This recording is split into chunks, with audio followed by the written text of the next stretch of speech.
Meanwhile, out in the real world, Trump has created an imaginary shithole that he is wallowing around in, and with his cohort of idiots and supplicants, a shithole where he thinks that, yes, I'm getting everything together. I am doing this. I'm doing that. I'm going to be king of America. I'm going to be just like Xi Jinping, she, her, he. I'm going to be just like Kim Jong-un. I'm going to be like Putin. I'm going to be like Netanyahu. I'm going to be like Orban. I'm going to be like Modi. I am going to be the dictator of America.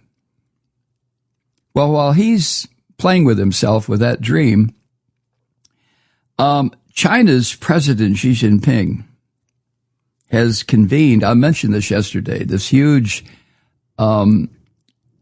this meeting, this convocation, this arrival in China of every single fucking dictator on earth who would love to see America collapse. And they know that it's going to, unless the American people get rid of this fucking idiot Trump. But anyway, Xi Jinping convened his Russian and North Korean counterparts for the first time today, Tuesday, in China. And it's being described as a show of solidarity with countries shunned by the West over their role, our role, in Europe's worst war in 80 years. That would be Ukraine. So, the Russian murderer is there, this slimy bastard. And remember where he was a couple of weeks ago. He was on U.S. territory, on a U.S. military base, while Trump gave him a blowjob. And Putin just stood there with this shit-eating grin on his face, just loving every second of it. Oh, yeah, keep going, Trump. Keep going. Yeah, you useful idiot. But now Putin is in Beijing. And President Xi hosted him at the Great Hall of the People. Totally misnamed place, right? And then Xi took the Russian murderer to his personal residence. Oh, my God. And Xi called the Russian murderer his, quote, old friend. This is my old friend.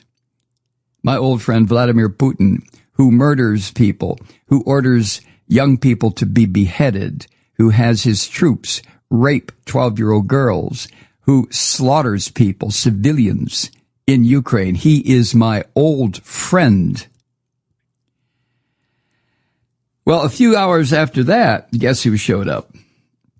Well, Kim Jong-un, who is terrified of flying, he won't get on a plane. He travels in an armored train because Kim understands fully that given a chance, his people would rip him into little fucking pieces of flab. They would tear him to shreds. Just absolutely. And I believe that at some point when it finally dawns on all those fucking generals and whatever they are who cluster around him constantly with their little notepads trying to pick up on what dear leader or big brother is saying at any given moment, maybe someday those brain-dead automatons will decide, we ought to kill this fucker and chop him into enough pieces to give a little taste to everybody in North Korea who is starving to death. Ooh.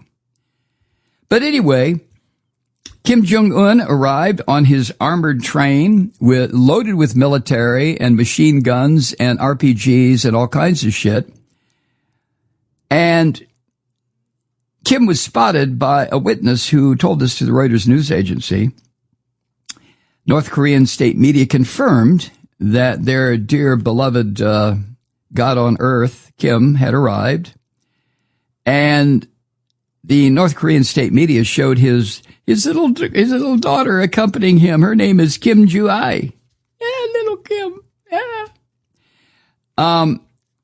Now this daughter of this bloated dictator, this insane fucking monster, Kim Jong-un is, I think he's the type that Tom Homan aspires to be. I don't know if Trump is that psychotic. Trump is crazy. But Tom Homan is a beast. just like Kim Jong-un. So anyway, she, the daughter, is considered not the Chinese leader. I know these Asian names are difficult for us Westerners to try to understand. I get that. But she, that would be Kim's daughter, she is considered by South Korean intelligence to be her father's most likely successor.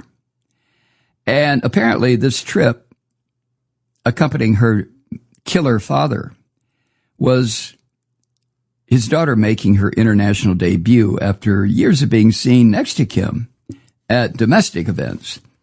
But this time he brought his daughter with him. Oh, it's just, aren't family events so lovely? I mean, doesn't it warm your heart? Dad and daughter on their way to a meeting of dictators who plan on destroying whatever they can and chewing up the world. I don't know what the fuck. But I can only imagine Xi Jinping, Kim Jong-un, Modi of India, the crazy fucking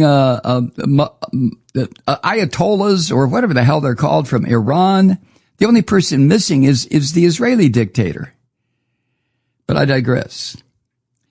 Now, on Wednesday, tomorrow, there's going to be a massive display of Chinese military might. It's going to be a huge parade, the kind that the toilet rat thought he was going to have down Constitution Avenue in D.C., and it turned out to be just a fucking joke. But the toilet rat, I hope the toilet rat sees the parade that's going to wend its way through Beijing tomorrow. And at that parade, Xi Jinping, Putin, and Kim Jong-un are set to take center stage at this parade. And this will give the Chinese president a chance to show the world his vision for a new global order as the toilet rat is destroying the Western alliance. As the toilet rat over here is causing people to be tortured, causing people to scream and cry. Well, just like Kim Jong-un, just like Putin. I don't know about Xi Jinping. He's kind of backed off a little bit because, well, you know, it's a form of state capitalism that is making China great again. But anyway, according to Reuters, if you look past the pomp and the circumstance and the military might, analysts are watching whether these three are going to signal a closer defense relationship. Oh, my God. And this would be following a pact that was signed by Russia and North Korea in June of 2024. And then there was a similar alliance between Beijing and North Korea. And if all this comes about, if these three countries sign on as being butthole buddies from now on, we're going to take care of each other. We are going to watch the United States swirl around the drain, and then we're going to leap and smash that fucking imperialist country into muck.